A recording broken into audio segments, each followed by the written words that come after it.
Oke, Assalamualaikum warahmatullahi wabarakatuh. Bismillahirrahmanirrahim. Kembali lagi bersama saya, Taro Gandhi, mahasiswa Universitas Muhammadiyah Tangerang, semester 6.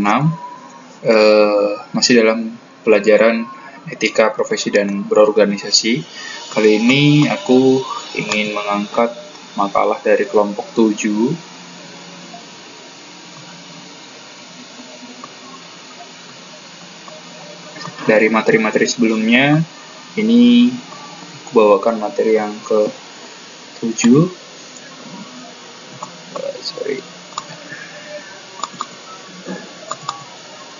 Oke.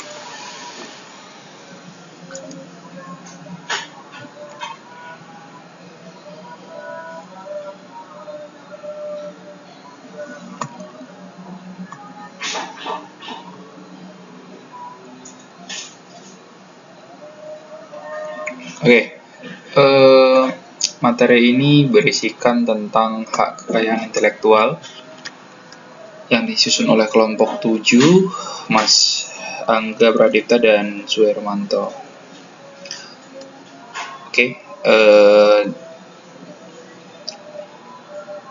Latar belakang. Pertama kali aku ingin bahas tentang latar belakang. Hak kekayaan intelektual atau disingkat HKI adalah hak yang timbul atas hasil olah pikir otak manusia yang menghasilkan suatu produk atau proses yang berguna untuk manusia. Tujuan pembelajarannya adalah untuk memahami berbagai persoalan kunci terkait dengan kekayaan intelektual.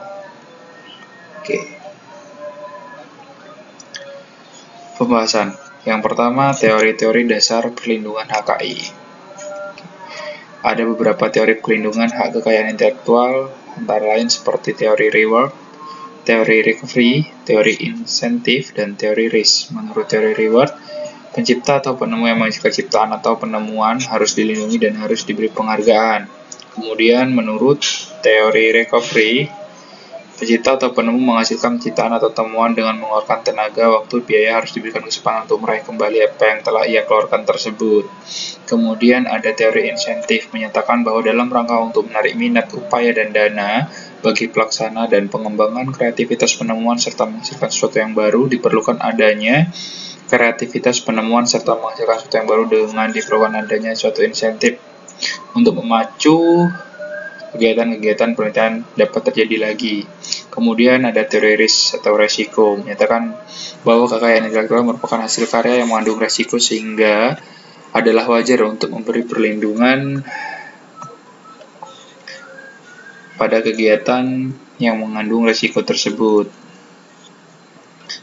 Jadi dalam perlindungan hak kekayaan intelektual ada 4 teori. Yang pertama reward, kemudian ada recovery, kemudian ada insentif, kemudian ada risk. Dalam keadaan ini, sistem HKI merupakan sistem hukum positif yang dalam operasionalisasi dan misinya mempunyai 4 penunjang, yaitu cita, citra, winda, priyamaja. Yang kedua adalah mengandung aspek kewajiban yang melekat dalam norma hukum yang diberlakukan. Yang ketiga, adanya aspek sanksi tertentu yang bersifat memaksa. Dan keempat, mempunyai aspek kedaulatan dalam keberdayaan. Jenis-jenis hak kekayaan intelektual adalah 1. Hak cipta, 2. Hak kekayaan industri, paten, dan merek. Desain industri.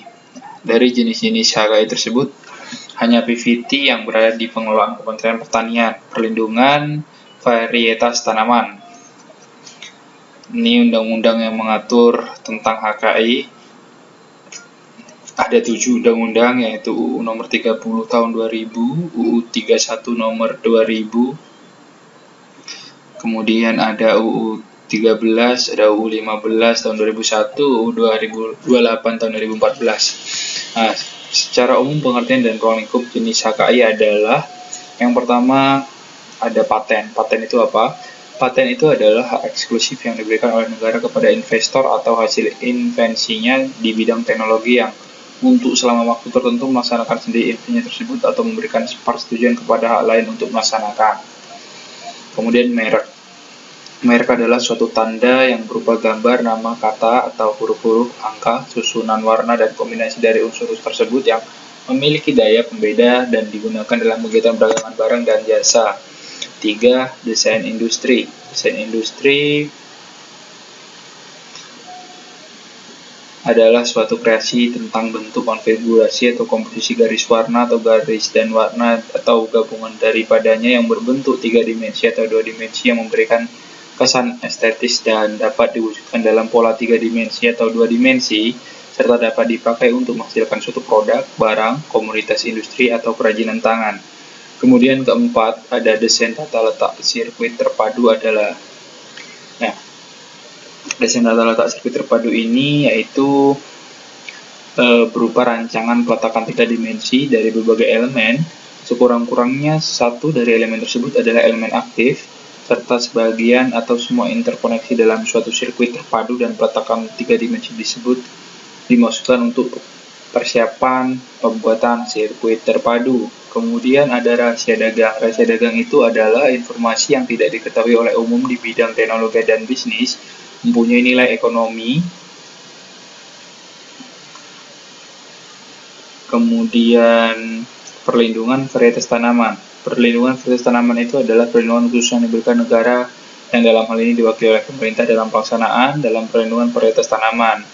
Kemudian ada hak cipta. Hak cipta itu adalah hak eksklusif pencipta yang timbul secara otomatis tanpa mengurangi perbatasan sesuai dengan ketentuan peraturan perundang-undangan. Kemudian secara perkembangan HKI. Dalam peradaban manusia, perkembangan konsep HKI merupakan perjalanan yang relatif panjang. Ia tumbuh dan berkembang sejalan dengan peradaban manusia itu sendiri. Oke. Kemudian ada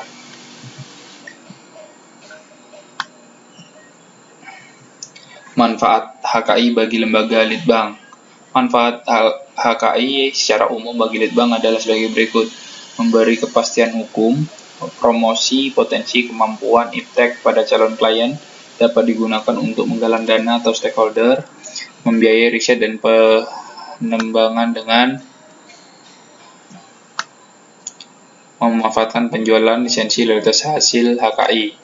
Kelima, mendorong kompetisi dan kreativitas peneliti untuk melakukan penelitian menghasilkan nilai tambah tinggi, dan membantu memahami peta teknologi kegiatan yang ditekuni dengan melakukan dokumen paten. Kegunaan informasi paten bagi lembaga litbang: yang pertama, menghindari duplikasi pekerjaan, mengidentifikasi ide baru, kemudian membantu pengembangan solusi teknik, mengidentifikasi proses HKI, kemudian mengkaji kebaruan dan kelayakan paten dari teknologi yang dikembangkan, memonitor aktivitas kompetitor di dalam ataupun di luar negeri. Dari pembahasan di atas bisa ditarik kesimpulan bahwa HKI sangat dipengaruhi oleh mazhab hukum alam yang menekan pada faktor manusia dan pengguna akal. Berdasarkan pemikiran tersebut, hak kekayaan intelektual diakui sebagai hasil kreasi dari pekerjaan dengan memakai kemampuan intelektual manusia. Dengan demikian, pribadi yang dapat dihasilkan mendapat hak kepemilikan secara ilmiah. Jadi memang perlindungan terhadap HKI ini sangat penting karena memang orang untuk membuat sesuatu atau karya tentu dia butuh tenaga, butuh perjuangan yang kadang kalau tidak ada perlindungan seperti itu, orang bisa saja mengambil alih atau mengambil fungsi dari hasil karya yang sudah dihasilkan. Jadi dengan etika ini, pembahasan etika ini memang erat kaitannya dengan hal-hal demikian. Jadi dari pembahasan tersebut kita bisa memahami bahwa di Indonesia sendiri tentang hasil intelektual ini sudah ada beberapa undang-undang yang mengatur, ada hak-hak paten yang sudah ditentukan oleh undang-undang.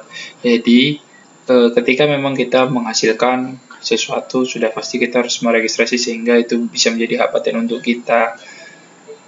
Mungkin itu aja dari aku. Mudah-mudahan bisa menjadi penambahan ilmu atau wawasan sehingga kita bisa lebih memahami terkait hasil intelektual ini. Sampai jumpa di video selanjutnya. Aku akhiri. Assalamualaikum warahmatullahi wabarakatuh.